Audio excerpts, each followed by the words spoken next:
আসসালামু আলাইকুম রহমতুল্লাহি ওয়া বারাকাতুহু। প্রিয় মুমিন মুসলমান ভাই ও বোনেরা, আমরা এখন আছি ফিলিস্তিনের জেরুজালেমের মসজিদুল আকসার ভিতরে। আপনারা দেখছেন, এটা হলো আমাদের পিছনে গোল্ডেন ডোম, আর ওইদিকে হলো মসজিদে কিবলি।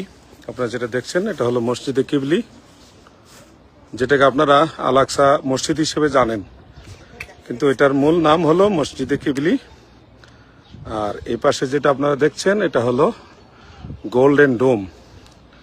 এই দুইটা মসজিদ মূলত আল আকসার ভিতরেই পড়েছে। এছাড়াও এই আল আকসার ভিতরে টোটাল বাউন্ডারির ভিতরে আরও 5টি মসজিদ রয়েছে। সর্বমোট 7টি মসজিদ আছে এই আল আকসার মধ্যে। মসজিদে বুরা কি জানি বলে সাখরা। কুব্বতে সাখরা। তো এই যে কালো গম্বুজওয়ালা যে মসজিদটা আপনারা দেখছেন, এটা কি জুম হয় না? না জুম হবে না। কালো গম্বুজওয়ালা এটা হলো মসজিদে কিবলি, যেটা মসজিদে আকসার অন্তর্ভুক্ত। এবং এই মসজিদে রাসূল করিম সাল্লাল্লাহু আলাইহি ওয়াসাল্লাম মেরাজ রাত্রে আমাদের নবীজি ইমামতি করেছিলেন। আর এই পুরো এলাকা জুড়ে এই বাউন্ডারির ভিতরে সম্পূর্ণটাকে একসাথে বলা হয় আল আকসা মসজিদ। না মসজিদ না, না, এটা পুরাটাই আল আকসার অন্তর্ভুক্ত। এর ভিতরে পুরাটাই মসজিদ। আর এটার মধ্যে যেমন এই গোল্ডেন ডোম, এটা কিন্তু রাসূল করিম সাল্লাল্লাহু আলাইহি সাল্লামের জামানায় ছিল না। এবং আল আকসা বলতে আপনারা যেটা চিনেন, এই যে কালো গম্বুজওয়ালা মসজিদটা, এটা মসজিদে কিবলি। এই মসজিদটাও অনেকবার সংস্করণ করা হয়েছে।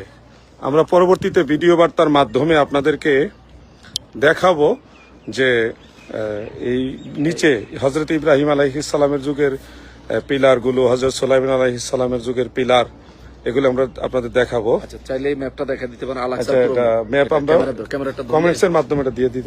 আচ্ছা, তো প্রিয় দর্শক, আমরা এখান থেকে লাইভে এতদিন আসতে পারিনি। মূল কারণ হলো আমাদের এখানে কোনো সিম নাই। আমাদের বাংলাদেশি পাসপোর্ট দিয়ে এখানে সিম নেওয়া যায় না, এবং আমাদের পরিচিত এখানে কেউ নেই, যার কারণে এখান থেকে আমরা সিম নিতে পারিনি। সিম না থাকলে এখানে ডাটা কানেকশন দেওয়া সম্ভব না। আর অনেক কষ্ট করে আজকে আমরা আপনাদের রিকোয়েস্টের কারণে একটা হটস্পটের কি বলে হটস্পট নাকি ওটা ব্যবস্থা করেছি। ওই মাধ্যমে আপনাদের কাছে লাইভে আসলাম। প্রিয় দর্শক, আমরা কিভাবে এসেছি, কিভাবে যাব, এই বিষয়টা আমরা এই দেশ থেকে বের হওয়ার পরে আপনাদেরকে বিস্তারিত বলবো ইনশাল্লাহ। কিছু বিধিনিষেধ রয়েছে। আর আপনাদের দেওয়া যে আমানত, আমরা খুঁজে খুঁজে যারা অসহায় মানুষ এবং যুদ্ধ বিধ্বস্ত মানুষ, তাদের খুঁজে খুঁজে বের করে সেই ছোট ছোট শিশুদেরকে, মায়েদেরকে এবং পুরুষ যারা আছে, তারা অনেকেই খুব কষ্টের মধ্যে